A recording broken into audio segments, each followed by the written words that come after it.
Bugonia is directed by Yorgos Lanthimos and it stars Emma Stone, Jesse Plemons, and that's pretty much it. There's like three main characters in this movie, and then there's one extra and a few other like almost background characters, but the cast is very small for this. So it's Emma Stone as Michelle, Jesse Plemons as Teddy, Adrian Delbus as Don. Those are the main three. And then we've got Stavros Halkias as Casey and Alicia Silverstone as Sandy. And the movie asks a very simple question: is Emma Stone an alien?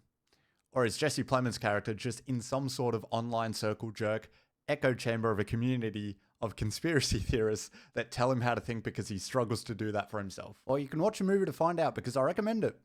It's very good.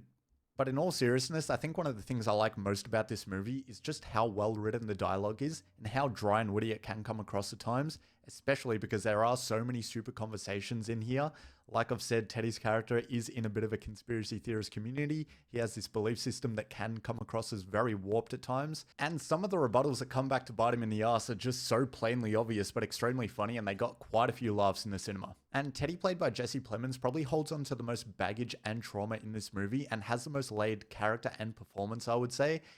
And is definitely the standout in this movie, just by some of the second-guess looks that he gives himself when he's brought up on certain topics and conversations, and that real visceral underlying stress that you can really see deep within him, bubbling up to the surface, is so well portrayed. Emma Stone is good too. She puts in a solid performance and obviously works really well with Yorgos Lanthimos, being in his previous films, Kinds of Kindness as well as Poor Things. However, in Bugonia, I would say Emma Stone plays it pretty much par for the course and doesn't really stand out as much as someone like Jesse Plemons or Aidan Delbus, who I'll talk about very soon. But before we do that, I want to talk a little bit more about the story and the settings, as well as some of the music that goes with it. Firstly, there are so many different instances within this movie where the music really jumps out at you and shocks you and scares you because it's so quiet at times, but then when something really big happens, the music is very reactive to that and it will make an impact. But a lot of the settings within the movie aren't anything special. It's just a house or an office building or someone's basement, but realistically, that never stops the music from steeping down to that mundane level, and it always elevates a scene or a scenario that you're in. It can even feel out of place at times because it is this very loud, epic, orchestral sound that just doesn't fit into this mundane scenario.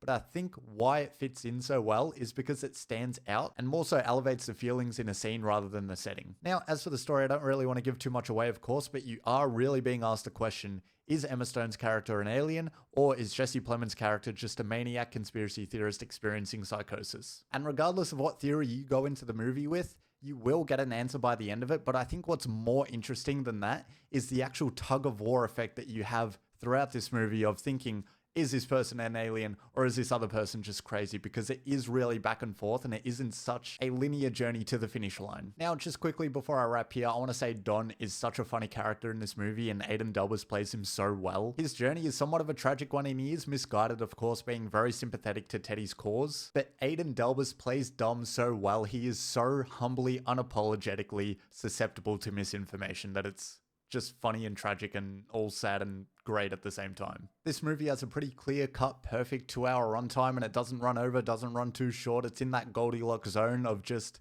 telling the story it needs to tell and not doing any more or any less. So in that spirit, all that's left to say is that Bugonia is a movie I'd really like to see again. Anyway, between my last review, Frankenstein, and this, Bugonia, another movie actually came out recently, which was Shelby Oaks. My backer reward came of the poster, which is kind of cool. My name is on it. I put $150 into the Kickstarter, which I fully believed in because I am a big Chris Stuckman fan. I'm not going to say I was. I am a big Chris Stuckman fan. I quite like his reviews. A little bit less so now that he's not reviewing movies that he doesn't like, but that's another thing. I didn't much care for the movie. I didn't really like it. I thought the second half kind of sucked and the screenplay wasn't so good after that. And I watched a lot of other reviews and everyone seemed to agree. So I left it at that. I couldn't really be fucked reviewing the movie after that. So yeah, that's my little review. The writing could have been much better there. Maybe take some notes from Bugonia because the fucking writing in this movie is fantastic.